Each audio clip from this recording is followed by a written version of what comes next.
네, 우리가 지난 시간에 이야기를 하다가 주제를 좀 찾았어요. 그러니까 우리 시대의 신앙이 뭘까? 그러니까 시대에 따라서 신앙이 좀 색깔이 바뀌기도 하고, 뭐 또 이런 얘기하면 또 우리 그 근본주의자들은 난리가 날 텐데, 신앙도 시대를 반영하는 거잖아요. 예를 들면 그렇죠, 신학자들이. 그렇죠.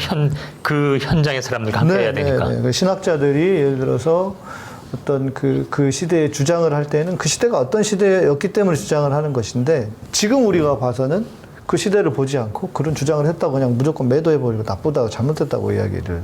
특히 우리 저 같은 총신대 출신들은 웬만한 신학자들 다 그냥 그 교수들이 다 비판하기 때문에 그런 걸 이제 저는 많이 보았는데, 그런 차원에서 우리 시대의 신앙은 무엇일까 좀 고민을 진짜 많이 해봐야 될 것 같아요. 저는 근데 자꾸 우리 양희삼 목사님께서 우리 충신 하면서 이렇게 비하하는데 저는 좀 기분이 이렇게 유쾌하진 않아요. 왜냐면 충신이 이렇게 훌륭한 목사 나왔잖아. 근데 그걸 자꾸 우리 충신 하면 이 방송 보는 충신 출신 목사님들이나 또 그 교단의 많은 성도들 중에 훌륭한 분이 분명히 있을 거거든요. 근데 우리가 양희삼 목사님을 모델로 삼아 희망의 지표로 삼아 가는데 자꾸 목사님을 절해버리면 좀 기운이 떨어지실 것 같아요. 아니 현실이라 할 말이 없네. 이게 현실이에요, 현실. 그리고 자기들도 알아. 근데 전쟁 중에도 꽃은 피고 전쟁할 때도 생일 파티도 하듯이 분명히 우리 개신교에도 불교에도 카톨릭에도 희망의 씨앗은 있을 거거든요. 그런 얘기 하면 어떨까 싶은데. 좋죠. 있죠. 없지는 않죠. 어느 집단이건 100% 나쁘고 100% 뭐 좋고 이런 집단은 없잖아요. 아무리 문제가 있어도 그 안에는 또 항상 좋은 분들도 있고 뭐 또 나쁜 분들도 있고. 네, 그런 면에서 우리가 이제 여러 가지 정말 현실 속에 안타깝기 때문에 여러 문제도 얘기했지만 또 분명 긍정적인 것도 있을 거예요. 그죠? 근데 이제 각 종교가 뭘 잘못했냐 하면 너무 많아가지고 서로 싸우고 금메달 갖고 다투는데 뭘 자랑할 게 있고 희망이 뭐냐 하니까 또 막상 떠오르는 게 별로 없어 별로. 아이 뭐 이거 웃을 일이 아닌데. 그렇죠. 뭐 최소한 현 교황님이 정말 멋지게 그래도 변화시키고 있고 뭐 그런 것 같아요. 지금 카톨릭은 정말 훌륭한 교황님을 맞이해서 막 희망의 기운이 있었거든요.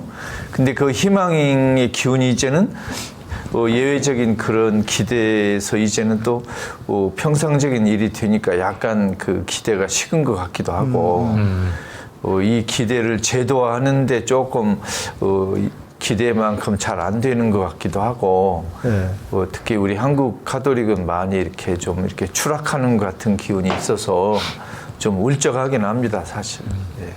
근데 저는 우리 개신교나 불교에서 희망의 좀 씨앗을 좀 보고 싶은데. 그래도 지금 그 교황님은 지금 이 순간의 진행형이잖아요. 그렇죠. 사실 제가 보기엔 이 불교에서 지금 말씀하신 맥락에서 그런 존경스러운 분이 누가 있을까 생각해 보면 지금 시점에선 굳이 말한다면 이런 사회의 문제를 현실의 문제를 나름 풀어가려고 하는 달라이라마 정도인데 그런 것보다는 저는 뭐 스님으로는 또 얼마 전에 돌아가신 틱난 스님도 있습니다만 차라리 일반인으로 제 개인적으로 존경하는 분은 인도에 암베드카르라는 분이 있습니다. 암베드카르라는 사람은 그 불가촉 천민 출신이에요. 그런데 세상에. 법무부 장관을 했습니다. 에이? 진짜로요? 네. 그리고 그것도 시대가 간디 시대였어요. 와, 그게 가능할까? 네. 근데 이분이 사실 우리는 간디가 너무 이렇게 포장돼 있지만 그건 이제 대영 제국과 나름대로 이렇게 대치하고 폭력하니까 확 세계적인 주목을 얻었지만 이 암베르카르는 인도 내에서도 간디가 그런 대외적인 부분을 이제 인도의 문제를 해결했다면 이분은 카스트 제도라든지 노동 문제라든지 이런 소외된 계층의 문제를 풀어간 대표적인 그 위인으로 인도 내에서는 존경받고 있는데요. 이분은 불가촉 청민으로서 본인이 이건 분명히 좀 자기가 몸으로 직접 겪으니까 심지어 법무부 장관인데도 그 의회나 이런 데서 물을 같이 못 마셨거든요, 그 당시. 그렇겠죠. 다 그냥 이 사람이 마신 건 저기 나가서야 되고 막 이랬었어요. 근데 간디는 철저하게 힌두교의 카스트 제도를 옹호했습니다. 사람들은 뭐 착각하지만 그리고 이 국내 문제에 대해서는 일절 그 불평등에 대해서는 별로 거론을 안 했어요. 그러다 보니까 이제 국제적으로 뭐 당연히 간디가 지명되지만, 근데 그 당시 아메리카르는 간디한테 그럽니다. 아니 당신이 정말 이런 인권이나 이런 이 권력에 대해서 얘기한다면 이 국내의 이런 불평등에 대해서 왜 얘기를 안 하냐? 그러면서 본인이 아예 힌두교에서부터 이 불교로 개종을 합니다. 불교는 이 그런 카스트 제도를 2500년부터 부정을 했었으니까요. 그러니까 이 기본적인 차이는 이 종교가 뭐 이래, 뭐 우린 이래야 돼 이런 거보다는 직접 행동을 해서 이 불교 운동을 크게 일으켜요. 그래서 불가족 청민들이 그 전까지는 길들여져 살던 사람들이 카스트 제도란 게 굉장히 완고하잖아요. 지금도 나름대로 관습으로 그렇죠. 자리 잡고 있는데. 어마어마하죠. 네, 그러니까 이게 뭐 간디 2차 대전 뭐 이런 시절 때니까 벌써 뭐 한 50년, 100년 가까이 된 그 사이 지난 전 그런 문화 분위기 속에서도 이 불가초민들이 대대적으로 이제 불교로 전환을 합니다. 저는 이런 사람들을 보면서 자기가 믿는 종교적 가치 그리고 그것이 자기가 체화된 사람들이 어떻게 살아야 되냐를 보여준 것 같아요. 이 사람도 불가족 청민으로서 어쨌든 법무부 장관까지 해서 인도의 헌법의 아버지라고도 불리는 사람이거든요. 그런데도 그런 기득권에 본인이 안주하려면 안주할 수 있어요. 물론 그 당시니까 물은 따로 먹지만 그래도 이 법무부 장관으로서 기득권이 얼마든지 있을 수 있는데 불구하고 과감하게 힌두교 그 인도 사회에서 힌두교를 버리고 자기가 믿는 가치에 적합한 신앙을 갖는 것을 보면서 이 체화된 신앙 그리고 어떤 길들여지고 그냥 남에게 종속된 신앙이 아니라 사실 저는 뭐 이 가톨릭이나 개신교나 너무나 좋은 가치가 있다고 생각하거든요. 그거를 체화시켜서 신앙으로 자기가 살아간다는 어떤 모습이라면 저는 그게 뭐 어떤 위치에 있건 정말 존경스럽다고 생각하는데 특히 이 아메리카르는 그렇게 어려운 상황에서 본인이 그런 어떤 그 신앙의 어떤 형태를 구체화시키는 아마 이제 인터넷도 찾아보면 나옵니다. 몇만 명이 그래서 불가초민이 그 신분제도를 부정한 불교로 개종하고 막 이런 얘기가 나옵니다. 그래서 저는 그런 모습의 어떤 이 신앙인들이 좀 많이 나왔으면 좋지 않나. 그래서 저는 만약에 그런 긍정적인 면에서의 어떤 사례를 뭐 그런 분들로 저는 좀 생각하죠. 저는 법무부 장관 그래서 그 단어부터 기분이 좀 언짢을 뻔했어요. 한동훈이 네. 생각하니까. 역시 법무부 장관 중에는 나쁜 놈들도 있지만 훌륭한 분도 많으시군요. 그렇네요. 네. 한동훈이는 종교가 뭔가? 갑자기 궁금해졌어요. 글쎄요. 그 뚜껑을 열어봐야. 아니, 가리기 위해서 네가 쓴 거 보면 불교인가? 아, 그런가요? 나 잘 모르겠어요. 그리고 오늘 주제와 관련해서 이야기를 좀 드리고 싶은 얘기가 있는데 예수님이 우 교수님도 아실 테고 예수님이 성전에서 동전 바꾸는 사람들을 책망하시고 다 채찍으로 딱 하면서 다 뒤집어 엎었잖아요. 근데 그 사건에 숨겨져 있는 뭔가 스토리가 있다. 이거를 제가 이제 이스라엘에 갔을 때 제 친구가 거기서 이제 공부를 한참 하고 히브리 대학교에서 학위도 받던 친구인데 그 이야기를 하더라고요. 그러니까 이것을 보통 이 신앙 사람들은 뭐 예수님께서 성전을 청결케 하고 뭐 무슨 뭐 돈을 이렇게 터부시하고 그러셨다 이렇게 하는데 이제 제가 이야기를 해볼 테니까 우리 소장님이 검증을 해주셔야 돼요. 네. 근데 그 당시에 이제 사람들이 성전세를 냈습니다. 성전세, 그러니까 세금처럼 성전세를 냈는데 그 성전세는 반세겔, 당시의 돈으로 이스라엘, 지금도 셰켈이라고 하는데 이스라엘은 돈을, 그러니까 지금 돈 단위하고는 다르겠죠. 근데 그러니까 반세겔을 내서 성전세를 내었어야 해요. 그리고 예수님도 뭐 물고기에서 뭐 그 한 세겔을 받아가지고 베드로 거랑 내라 이런 얘기 나와 있었잖아요. 근데 여튼 왜 성전에서 돈을 바꿨냐면 대제사장들이 당시에 성전에서 받는 돈이 어디냐면 두로산 세겔만 받았다. 두로산. 네. 근데 왜 그러냐? 당시에 두로산의 은 함량이 그러니까 그때는 이제 동전이 우리처럼 이렇게 잘 모여 있는 동전이 아니라 이게 뭐랄까 단위절로 이렇게 좀 찌그러지기도 하고 아니 뭐 형상이 있긴 하지만 누구의 사진이 있기는 하지만 보통은 동전이 그냥 이렇게 함량으로만 했는데 두로산의 그 반세겔이 훨씬 더 함량이 높았다는 거예요. 그래서 이 성전에 있는 대제사장들이 함량이 높은 걸로 받아서 나머지는 예를 들어서 그게 뭐 0.5다. 1이 아니고 0.5다 그러면 그건 뭐 한 점 0.6이 되거나 좀 더 높으면 나머지는 자기들이 가져갈 수 있으니까. 그렇게 해서 동전을 거기서 바꿨다는 거죠. 그러면서 예수님이 그거를 아시고 그거를 다 뒤집어 엎은 거다. 그러니까 이거 자체가 뭐냐면 그 종교 권력이라고 하는 기득권에 대한 저항.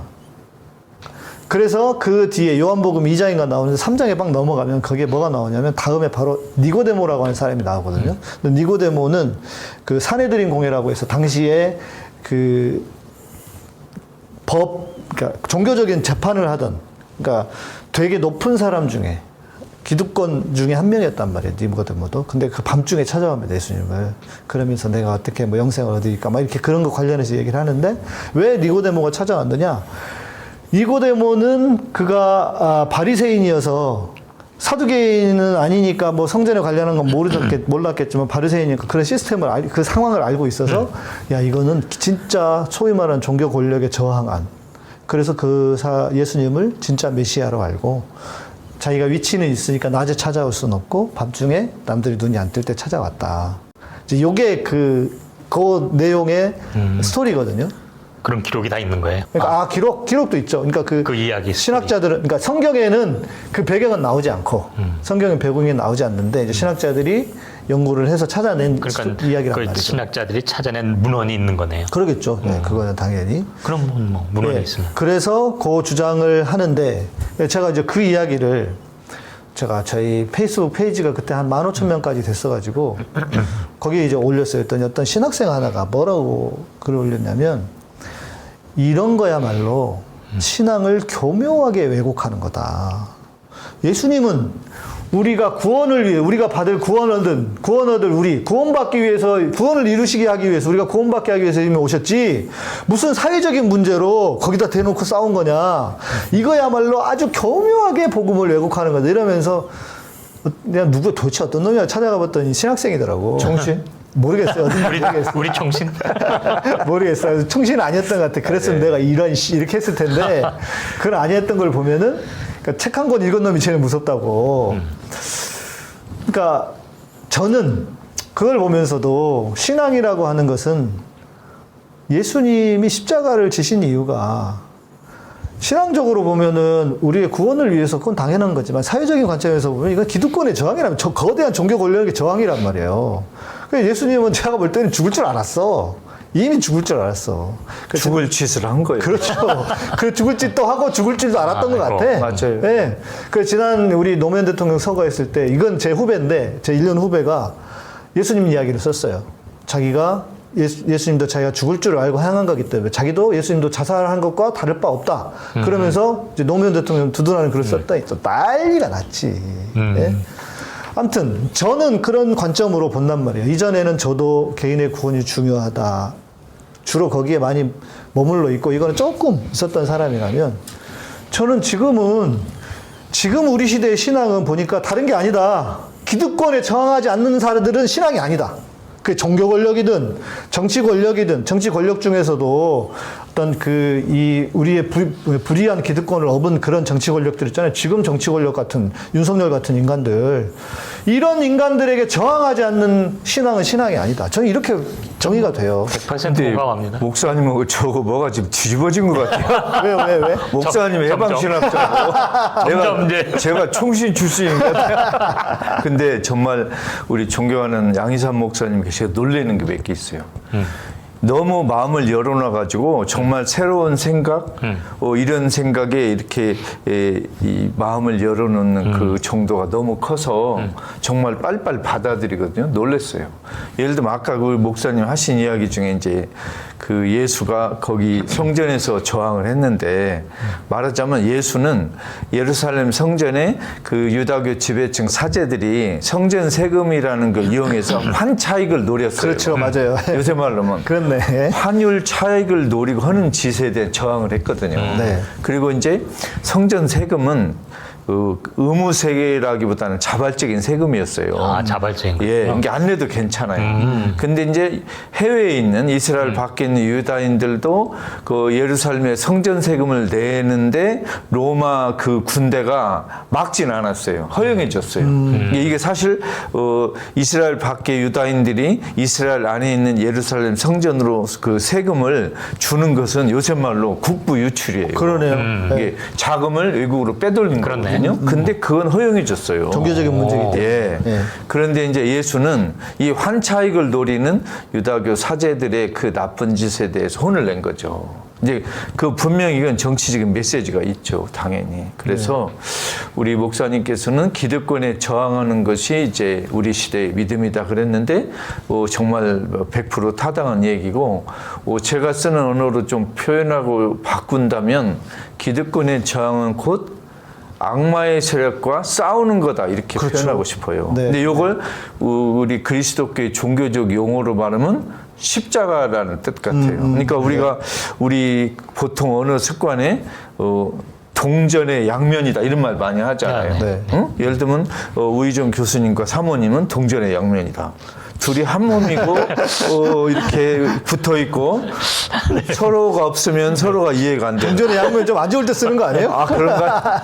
아 근데 예를 들면 몸과 마음, 뭐 하여튼 뭐 여자와 같은 거에, 남자, 같은 것에 또 다른 이렇게 예 빛과 표현. 어둠처럼 예를 들면 둘이 연관이 되고 분리할 수 없고. 이렇게 관계가 깊은 걸 동전의 양면 그렇잖아요. 네. 아 목사님하고 사모님 내가 보면 딱 동전의 양면이더라고. 너무 금슬이 좋아. 동전 그 자체더라고요. 자간에. 근데 예수의 그 일생을 보면 동전의 양면이 뭐냐면 한쪽은 하느님 나라, 한쪽은 십자가예요. 이게 두 개가 연결되고 서로 해석해줘. 이게 갈릴레아에서는 하느님 나라, 예루살렘에서 십자가예요. 그러니까 말하자면 긍정적으로 예수의 사명을 표현하는 게 하느님 나라고 약간 부정적으로 표현하는 게 십자가거든요. 그러니까 억압받는 사람을 위로하는 게 하느님 나라의 따뜻함을 보여줬다면 악의 세력과 싸우고 저항하는 그 투쟁적인 면을 보여준 게 십자가거든요. 양쪽 다 봐야 되거든요. 네. 그래서 우리 목사님께서 기득권의 저항을 예수 삶으로 표현한 건 너무 잘하신 것 같아요. 그럼 약간 정확히 불의의 기득권. 그렇죠. 불의에게 그거 좋으네요. 네. 제가 우리 우희정 교수님께 사과할 일이 있어요. 그동안 제가 우 교수님 약간 좀 얕잡아 본 거예요. 왜냐하면 우리들의 희망이 종단 그랬거든요. 우리들의 희망이 종교예요. 그러니까 제가 우리 우 교수님 그릇을 좀 낮춰본 거예요. 우리 우 교수님이 뭐 불교 내에서만 좀 통용되는 가치가 있을 줄 알았거든요. 네. 근데 그게 아니에요. 우리들의 희망의 종교. 그래서 이 종교를 조금 이제 아우르는 좀 큰 그릇인 것 같아요. 내가 달리 봤어요, 진짜로. 왜 이렇게 오늘 띄워주십니까? 오늘 띄워주는 분위기인데 그러니까 제가 왜 이런 생각을 하게 됐냐면 결국 시대적인 고민인 거예요. 만일 우리 시대가 뭐 그런 적이 별로 없었겠지만 그나마 좀 정의롭고 좀 뭐 하나님의 공의가 어느 정도는 좀 되어 있는 세상 같으면 굳이 이런 생각을 하지 않을 텐데 지금은 모르겠습니다. 제가 태어나서 지금 시대까지도 제가 50년 좀 넘게 살았지만 그 어떤 시대에도 제대로 된 하나님의 공의가 펼쳐진 세상은 없었던 것 같아요, 대한민국에. 일부 지역에서 좀 있었겠지만, 그러나 거대한 권력으로 놓고 볼 때는. 그런데 교회는 뻔히 그거를 알아. 독재 권력이 얼마나 잘못됐는지, 전두환 같은 놈이 어떻게 우리 동족을 같이 그렇게 죽이면서 자기 권력을 찬탈하고 그런 짓을 할 수 있습니까? 그런데 거기다 대놓고 목사들이 가서 무슨 뭐 구국의 영웅이고 뭐 민족의 영도자로 그따위 아양을 떨면서 그런 짓거리를 할 수 있냐고요. 신앙을 가진 목사라는 인간들이.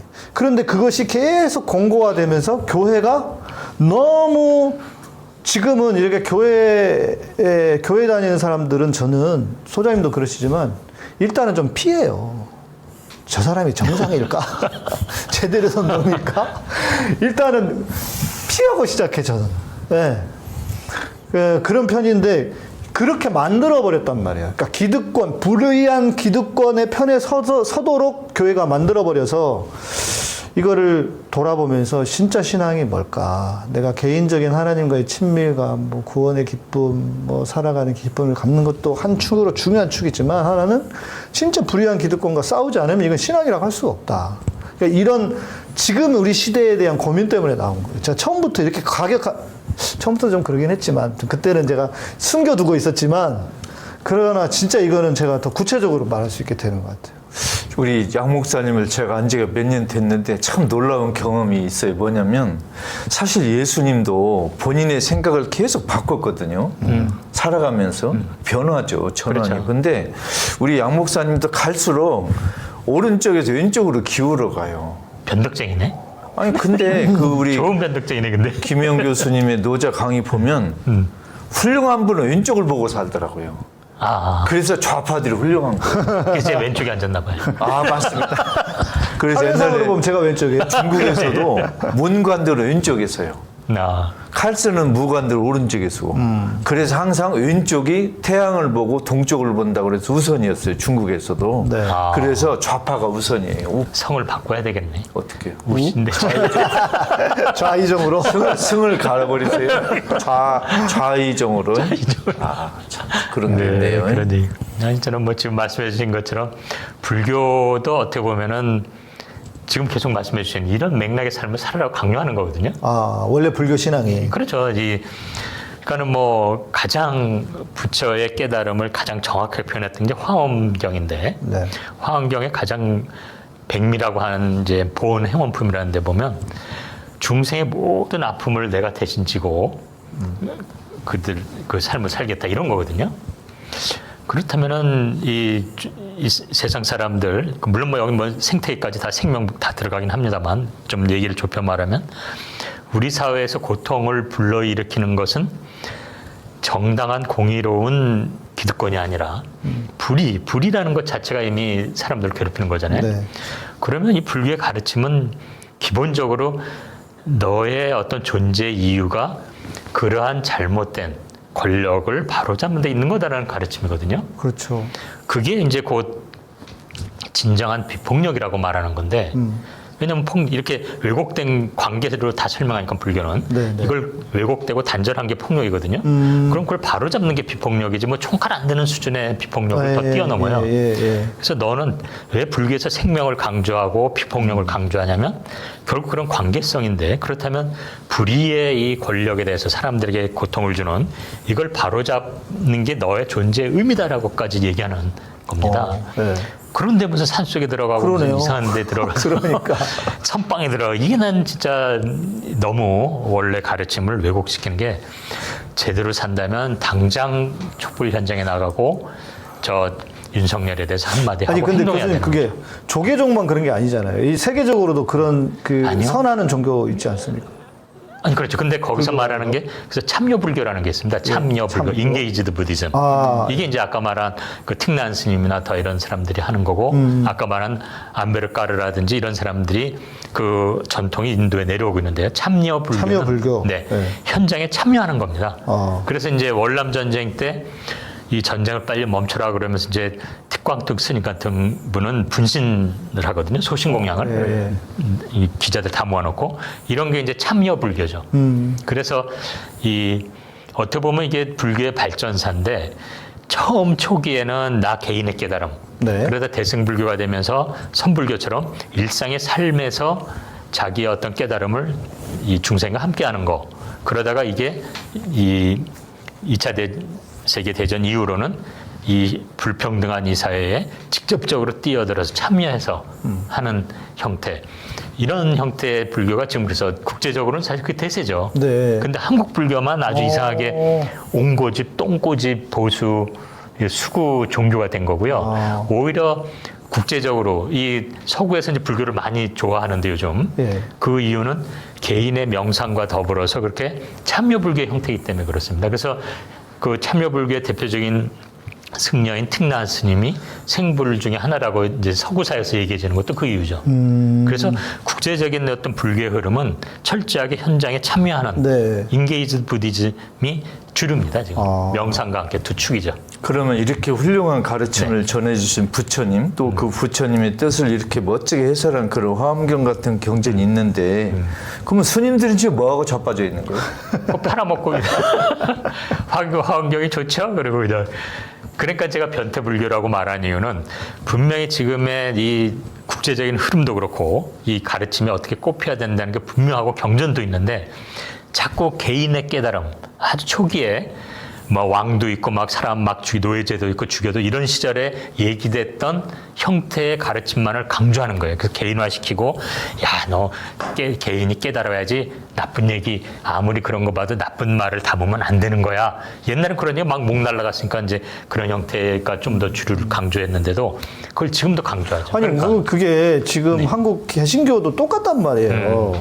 다를 바가 없어. 난 저기 네. 교수님 말씀 드릴 때마다 이건 교회 얘기인데 계속 그 생각이 들어요. 거기도 변태불 기독교 예, 예, 이게 그러니까 원래의 모습을 잃어버린 거거든요. 예, 예. 그래서 이게 그러면 도대체 우리의 어떤 한국의 종교인들의 정특일까? 이런 생각이 들기도 해요. 그것도 있긴 있겠네요. 예, 예. 우리 교수님, 제가 이번 네. 테스트에서 죄송하지만 괜찮습니다. 교수님이 깨 달았어요? 제가 깨는 조금 달았어요? 말씀 듣고 제가 달았습니다. 아, 그럼 깨 달았구만. 깨 달았어요. 깨를 다른 이렇게 거. 딱 이 테이프다 붙여서 네. 딱 벽에 달은. 깨 달았어요. 제가 분명히 확실해. 그 예수 동생 근수의 가르침으로 깨를 달았습니다. 깨달았습니다. 제가. 근데 저는 우리 아까 목사님께서 말씀하듯이 예수를 믿는 사람 만나면 옛날에 반가웠어요. 근데 지금은 걱정이 돼요. 근데 요새는 제가 스님들 만나잖아요. 그러면 반가운 게 아니고 네. 이 양반이 부처님을 제대로 알았을까 이제 걱정이 되는 거예요. 이제. 아니, 저는 글쎄 이제 말이에요. 누가 이제 어디 교회 다닌다 그러고 그러면 전 또 목사를 알고 이제 이야기하는 경우들이 있어요. 그러면 괜히 불편해요. 불안해. 왜냐면 교회 다니는 사람 대부분은 다 보수, 수구 그런 교회에 다니는 사람들이 많은데 내 실체를 알면 저 사람이 얼마나 그럴까 싶어서 이런 말은 하겠지. 아, 사람은 좋았던 것 같은데 이상한데? 이럴 거 나중에 그럴 거 아니겠어요? 그런 말을 그래서 좀 불편한 것도 있고, 지금 이제 교수님 말씀하시니까 한국의 이제 제일 큰 교단이 이제 장로교잖아요. 물론 이제 한국의 장로교와 미국의 침례교가 좀 성격이 비슷합니다. 종교적인 색깔도 비슷하고 신앙적인 색깔도 비슷한 편이긴 한데, 그러나 미국의 장로교, 실제로 미국의 장로교는 한국하고는 너무 달라요. 그러니까 다르다는 게 뭐냐면 교세가 1%? 많아봤자 1.5%? 이거밖에 안 된다는 거더라고요. 그러니까 미국은 좀 달라 우리랑. 네, 그건 사실은. 물론 복음주의라고 하는 깃들은 뭐 영향을 준 건 맞지만 이번에 우리 그 김태용 소장님이 책을 쓰셨더라고요. 아, 예. 그 중에 이제 종교. 우리에게는 우리 민족에게는 우리가 있단가. 근데 교수님이 김태용 소장님이 하시는 말씀은 뭐냐면 한국 사람들이 종교적이지 않다는 거야, 별로. 종교성이 별로 없다. 그래서 나는 종교성이 많은 것 같은데 했더니 뭐냐면 우리가 강하지, 우리라는 개념이 강하지, 그러니까 우리라고 하는 개념이 워낙 강해서 종교를 대치했다. 그래서 지금 아까 말씀드린 우리 무슨 어떤 이 종교가 한국의 종교가 기독교든 개신교든 불교든 왜 그럴까 생각해 보니까 우리라고 하는 게 이미 종교화 돼 있어서 뭔가 이렇게 자신들의 뭔가를 추구하는 거, 뭐 이런 걸로 그치고 있는 게 아닌가 이런 생각이. 그것도 일리는 있네요. 근데 한편 그렇게만 보기에는 거꾸로 그렇다면은 이 종교 간의 갈등이 굉장히 심할 텐데 또 그렇진 않거든요, 우리가. 예. 그렇기 때문에 이제 그런 측면은 분명히 있지만 그것만이라기보다는 왜냐면 그것만이라면 서로 우리 종교가 최고야 막 싸울 텐데 또 그렇지 않은 건 저는 오히려 이런 성향이 이렇게 더 두드러지게 나타난 건 이 짧은 시간 내에 이 사실 어떻게 보면 일제 이 제국주의에 이제 핍박받고 있는 상황에서 그 전까지는 이제 봉건주의 뭐 왕조였잖아요. 네. 그리고 곧 또 전쟁을 겪고 그러면서 그 혼돈 속에 또 외세 속에서 특정 종교가 이제 기득권으로 자리 잡고 그 와중에 또 군사 독재 시절을 겪고 네. 그리고 그 짧은 시간에 또 경제 성장을 이루면서 이 어떤 종교를 어떤 그런 본인의 이해에 직접적 영향을 주는 어떤 집단. 그러니까 이제 기독교 사실 우리 사회 주류 많은 사람들이 기독교 서울대도 그래요. 기독교 교수에 그럼 무지 몰려 있어요. 서로 막 해주고 그래서 그런 역사적 배경이 더욱 지금 우리 사회의 종교의 어떤 본질보다는 이렇게 사회적인 어떤 연결고리, 기득권의 연결고리 이런 식으로 더 발현되는 게 아닌가 이런 생각을 해봤습니다. 저는. 우리 가끔 신문에 보면 어느 나라 여권이 제일로 힘이 센가, 어느 나라 여권을 갖고 있으면 몇 나라에 이렇게 자유롭게 왕래할 수 있는가 이런 이 기사가 좀 나오잖아요. 저 생각에는 우리 한국인들은 종교를 좋은 여권을 몇 개를 갖고 있느냐. 그러니까 예를 들면 뭐 개신교라는 여권 하나, 불교라는 여권 하나. 그리고 여권을 두어 개 갖고 있으면 편하잖아요. 그리고 요새는 종교를 그냥 생명보험의 하나로 드는 것 같아요. 내가 예수 쪽으로도 한번 줄을 대고 또 부처님 쪽으로 줄을 대고 마치 선거 때 여당, 야당 후보에 다 돈 갖다 주는 그 유지들처럼 이제 종교를 보험 일종으로 하니까 종교 간의 갈등을 이렇게 할 필요가 없이 그냥 종교를 아예 두세 개 택할 수도 있고 마음으로는 제가 교회나 성당 절에 간다 하더라도 실제로는 여러 군데 발을 걸치고 있는 분이 많은 것 같아요. 아니 근데 지금 이야기의 포인트는 왜 종교를 그런 어떤 본인의 삶의 변화와 어떤 공공선을 위한 형태로 가르침대로 가지 않고 이렇게 개인의 어떤 형태로 되냐는 얘기니까 그렇죠. 제가 보기엔 그게 그런 우리라는 개념 플러스 그런 어떤 역사적 배경이 있다 보니까 이 사람들이 자신의 어떤 종교를 개인의 어떤 지점으로 계속 접근하고 그런 문화가 아예 안착된 게 아닌가. 그렇죠. 이게 부처나 예수의 가르침이나 삶을 알기보다는 내가 절이나 교회 성당을 가면 나에게 사회적으로 어떤 유리한 점이 있는가를 먼저 노리는 것 같아요. 아니 김태형 선생님 모셔다가 한번 요거에 한번 들어보면 모시죠. 좋을 것 같아요. 좋을 것 같아요. 그다음에 천공 언제 와요? 아니 내가 꼭 섭외를 하려 했는데 왜 여기 안 하는지 그건 우리 교수님이 제일 힘이 세니까 아니 천공은 그 예수 동생이 더 세지 어떻게 천공은 아니 천공은 천인 공로 그거잖아요. 천인 공로할 놈들을 약자하고 자승은 자승자박의 약자하듯이. 역시 천공을 우리 섭외해 봅시다 진짜 정말. 우리 이제 그런 차원에서 이제 그 신앙이 기득권과 싸우는 것이다라는 차원에서 보면 그 개신교에서는 어찌됐건 문익환 목사님이 최고의 어떤 따라야 할 분이 아니었었을까. 훌륭한 분이죠. 그리고 제가 이제 솔직히 제가 이제 저하고 완전히 교단이 반대에 있는 분이시란 말이에요. 문익환 목사님은 기장, 저는 합동에 뭐 이렇게 되니까.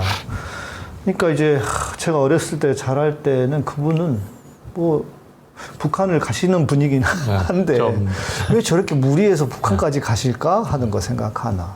그리고 우리 쪽에서는 신학적으로 좀 너무 좀 문제가 치우쳤다. 있는 분. 그러니까 너무 진보적이고 이러니까 그런 분.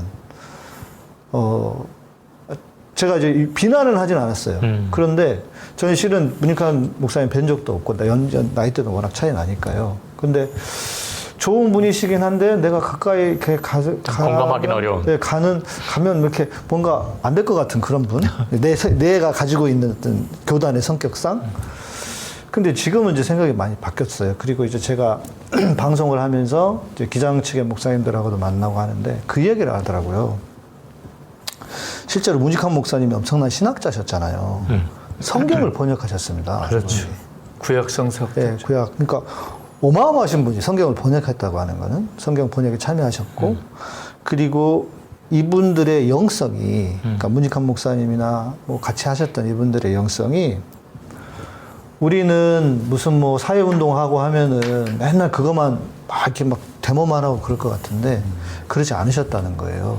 이분들의 깊은 하나님 주님과의 그 깊은 영성이 있으셨다. 그 얘기를 그 기장에 속한 목사님 저한테 해주시더라고요. 그래서 제가 아, 우리가 진짜 오해하고 있었구나. 이런 어른들에 대해서. 우리는 맨날 막 그렇게 막 싸우고 투쟁하고 이런 분들만 봤는데.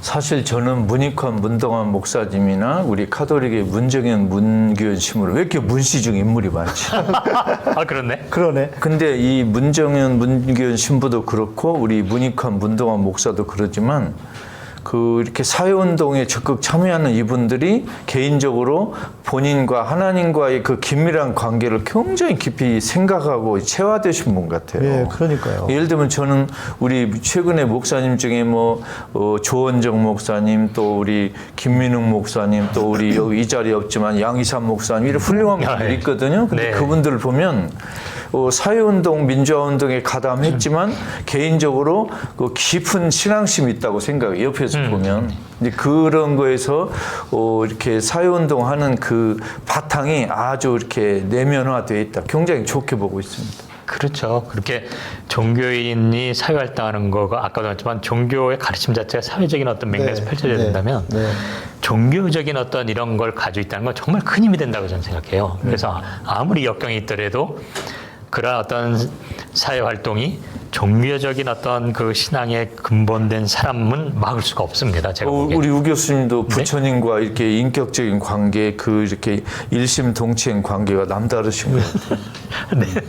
아니, 그래서 사람들이 저한테 뭐 교수인데 왜 사회 활동하냐 그러면 난 그냥 내 어떤 종교의 이 가르침의 그 연장선상에서 하는 것뿐이다라고 얘기를 하는데 뭐 그렇게 바라보는 사람은 그렇게 뭐 달리 볼 수도 있지만 최소한 그거는 분명한 것 같아요. 종교적인 어떤 가르침을 구현하는 형태로 사람마다 뭐 다 다르겠지만 또 활동 영역도 그런 게 있을 때 가장 안정되게 갈 수 있는 게 아닌가. 그리고 오히려 단순한 어떤 그런 불의의 기득권에 대해서 그 행위에 대해서 우리가 철저하게 문제 제기를 하지만 동시에 인간에 대한 애정이 종교적인 가르침의 기본이라고 저는 생각하거든요. 그럼요. 그랬을 적에 그러한 어떤 무슨 사회 현상이 벌어져도 그 관점에서 바라보면 분명히 보이잖아요. 이게 이건 불이다, 이건 잘못됐다, 이건 뭐하다. 그러면 자연스럽게 현장에 나갈 수 있기 때문에 저는 진짜 지금 말씀해 주신 것처럼 그러한 이 소위 전문 종교인이면서도 현장에 나가시는 분들이야말로 그 종교의 가르침을 체화하고 본인의 실제 삶의 현장에서도 구현할 수 있는 분들이기 때문에 사회적인 활동을 할 수 있다. 저는 개인적으로는 좀 그렇게 생각하는 입장입니다. 저는 이제 그동안에는 다른 분이 뭐 해주기를 바라는 면이 있었어요. 예를 들면 추기경 주교들은 이거 해야 되지 않겠느냐. 대형교 목사들은 적어도 뭐 이런 면에서 회개해야 되지 않겠느냐. 뭐 불교의 본사 주지 스님들 같으면 이 정도는 해야 되지 않게 이렇게 뭘 남에게 바라는 게 좀 있었는데 요즘은 제가 이런 생각을 해요. 그건 그렇고 그분들이 각자 뭐 어떻게 하는 그렇고 그러면 지금 나는 어떻게 할 것인가? 네.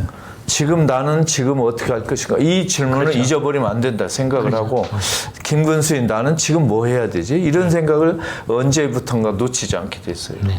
그거 중요한 것 같아요. 저는 종종 말하는 게 각자의 위치에서 각자가 해야 될 게 무엇인지 그 큰 어떤 방향성과 본인의 종교적 가르침에 따라서 내 위치에서 내가 뭐 할 건가 사람마다 다 다르기 때문에 그 모양새는 다 달라도 그게 제일 중요하다고 저도 생각하고 있어요. 내가 아는 목사 스님 신부에게 내가 바라는 것도 있지만 그거에 관계없이 지금 나 뭐 해야 되지?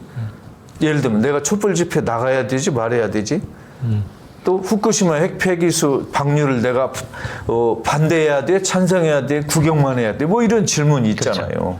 그거에 따라 이제 결단을 내리고 활동. 그게 아주 좋은 얘기가 우리가 이제 불자들은 뭐 중생을 위해 살겠습니다, 막 이런 얘기를 할 때, 저희들 주장할 때, 뭐 그거는 그 중생을 보통 많은 사람들이 나는 빠진 중생이라고 생각하는 것 같아요. 그래서 그게 아니다. 우리가 중생에 대한 어떤 마음을 낸다는 건 중생 안에 내가 있다는 거고 그 중생이 뭘 하자고 하는 건 내가 한다는 의미를 전제하는 거지 중생이 우리 함께 이렇게 해야 됩니다만 한때 나는 빠져 있으면 절대 안 된다. 내가 그 안에 들어있고 나는 뭘 할 건가를 항상 염두에 둬야 된다라는 그것을 좀 강조합니다. 지금 뭐 딱 소장님 말씀드리니까 저는 아주 공감이 되네요. 우리 큰 바위 얼굴이라는 이야기 들었잖아요. 네. 그럼 우리를 구원해줄 구세주, 예언자, 큰 바위 얼굴은 누구지? 우리를 이끌어줄 위인은 어디에 계시지? 이렇게 찾아가는 것도 좋지만 나는 뭐하지 그럼? 지금 나는 뭐하지? 이런 질문을 항상 해야 될 것 그렇죠. 같아요. 쿤바의 얼굴을 보면서 나는 뭘 하지 할 때 쿤바의 얼굴 되는 거니까요. 그죠? 아까 이제 얘기 좀 더 제가 하던 얘기를 좀 이어가 보면 그 아무래도 보수적인 쪽에 있는 목사들은 뭐 또 우리 시청자분들은 뭐 다 교회가 똑같다 생각하시겠지만 교단마다 워낙 차이가 있으니까요. 그 기장 측에 속한 성도들 혹은 교회들을 보면서 예를 들면 향림교회라든지 우리들은 좀 이상한 집단처럼 봤어요. 어렸을 때는. 왜냐면 어떤 개인의 신앙이나 이런 건 별로 안 중요하게 보여요. 강조 안 하는 것 같고 늘 사회적인 이슈나 사회적인 문제 이걸 강조를 한단 말이죠. 그러니까 그 자체가 잘못됐다기보다는 어떤 자신의 어떤 개인의 신앙도 되게 중요한데 그래서 이제 우리가 보면서 좀 이상한 게 교인들이 모이면 술을 마셔요. 교인들끼리. 한국 교회 전통에서는 이건 좀 이상하단 말이에요. 교인들이 술을 마셔. 근데 한국 교회 전통이 몇 년 됐어요? 뭐 100년 좀 넘었겠죠. 예수는 2000년 됐잖아요. 네. 그럼 2000년 전에 술 퍼먹었는데 뭐 끝난 거 아니에요? 그러니까 예수는 술로 시작해서 술로 끝났잖아요. 그러니까 저는 지금은 술 마시는 거 별로 중요하지 않다 생각하는 그렇죠. 사람이니까 그러니까 예. 너무 심하게 막 곤드레 만드레 되는 것만 아니면 괜찮다고 생각하는데 여튼 그때는 그랬으니까 그때는 그렇게 보고 좀 그 신앙이 진짜 있어 저 사람들 이렇게 생각을 했단 말이에요. 그런데 아까 문익환 목사님을 들으면서 그랬다는 건데 근데 한편으로 보면 이것도 문제 같아요.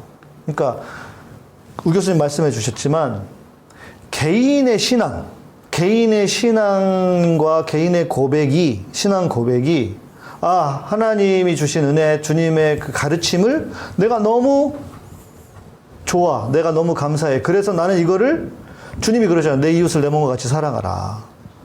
내가 내 이웃을 내 몸과 같이 사랑하기 위해서 하는 행동. 그러니까 뭐가 바뀌든지 어쩌든지 뭐 모르겠지만 여튼 내 개인의 신앙에 기초했으면 거기서 끝내면 안 된다는 거죠.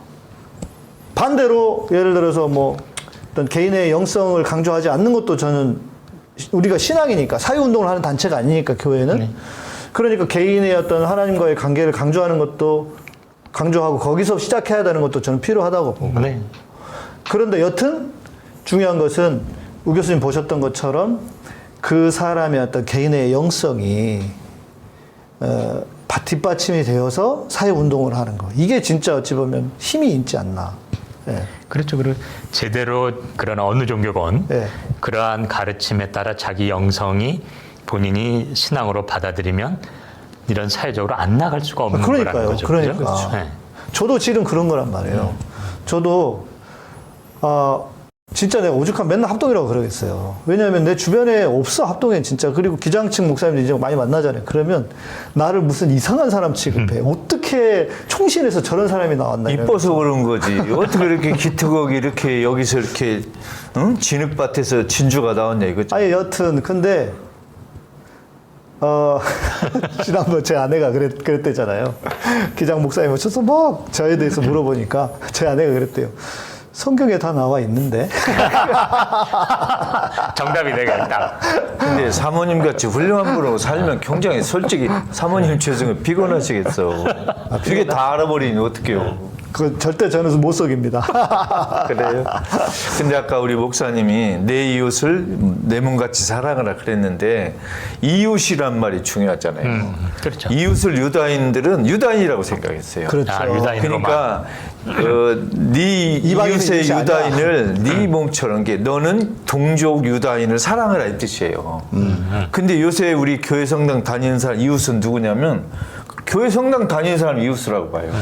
근데 그걸 예수는 불쌍하고 고통받고 억압받는 사람을 가르쳐줬거든요. 그러니까 이웃에 대한 개념이 싹 달라요. 아니 근데 이놈들은 이상한 놈들인 게 지금 유대인들이라고 생각했다면 구약의 가르침은 고아와 과부와 나그네를 대접하라잖아요. 근데 그 나그네가 이방인이잖아.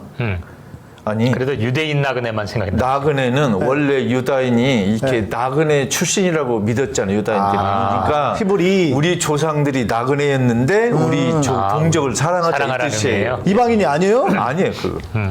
그런 아, 의미구나. 나 그렇게 들었는데 이 나그네가 이방인이라고 그랬다고. 원래 이제 유다인들이 오클로스든 아마레치든 떠돌이라고 생각했잖아요. 히브리라고 하는 단어가 그렇지, 원래 거기서 나온 떠돌아다니는 거니까. 사람이니까. 아. 그래서 지금 네. 우리 김근 소장님 말씀하신 것처럼 정말 이웃, 헐벗고 소외된 사람, 이제 더 기독교가 확장되고 이 시대를 대변하려면 그것이 인간에 의해서 고통받고 신음하는 다른 생태계의 많은 생명체들까지 그렇죠. 확장되는 시기가 온 것 같습니다. 생태신학, 맞습니다. 환경신학인데 네, 네. 이게 잠깐만 내가 여기서 얘기할 게 네, 있어요. 또. 내가 겪은 얘기가 있어가지고 와 진짜 우리 시청자들 저희 방송 시청자들은 라이브로 다 봤어요. 제가 다구리 당하는 걸 봤는데 뭐였냐면 아니 그 한 2년 전쯤인가 저한테 어디 교회에서 강의를 해달라고 연락이 온 거예요. 그래서 부교육자래요. 그래서 내가 당신 괜찮겠어요? 나를 부르면 이게 잘못하면 그 어떻게 될지 모르는데 당신 그 생명이 어떻게 될지 모르는가. 나 때문에 잘릴 수도 있으니까 잘 알아보고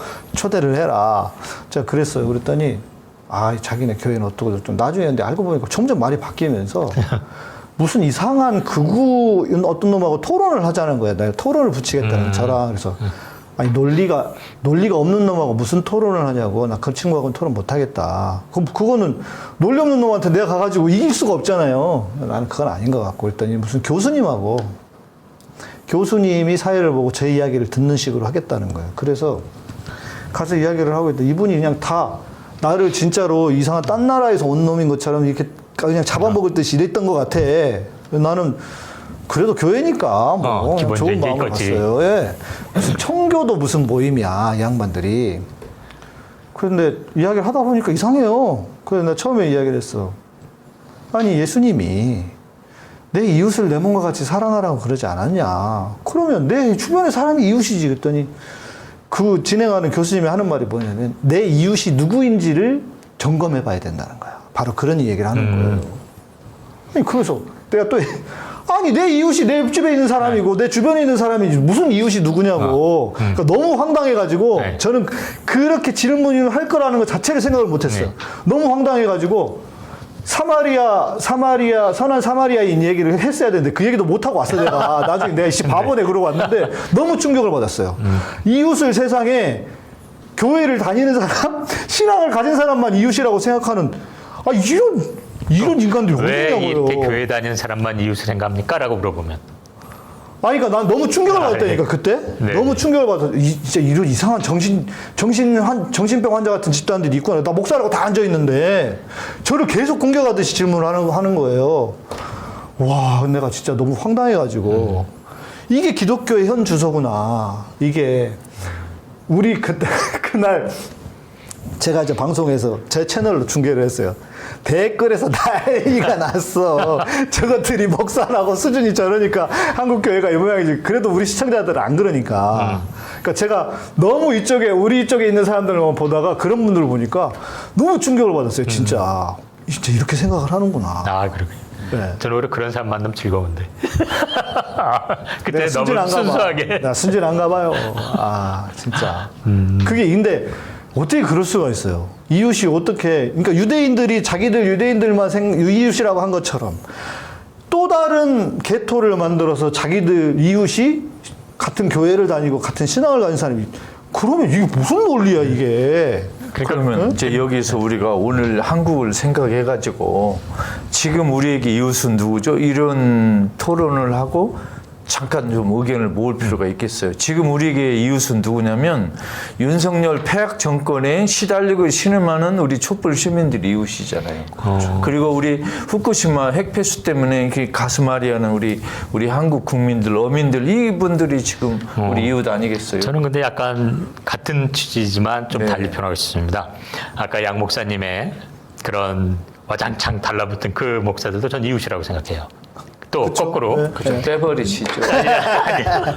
나는 잠깐, 이웃의 요거 하나만 더. 네. 그래서 김근 소장이 말씀하신 것처럼 이 현 윤석열 정권 이것도 우리 이웃입니다.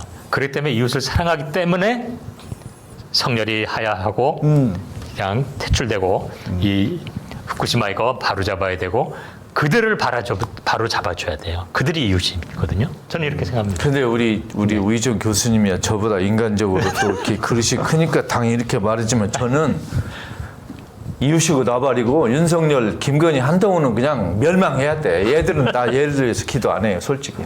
얘들은 그냥 하느님한테 천벌 받아가 지옥 가가지고 맨날 후쿠시마 백팩에서 매일 천 마셔야 돼. 저는 그렇게 이 연사 주장합니다. 저는 그 부분을 하나님께 맡기고 이놈들을 바로 잡자.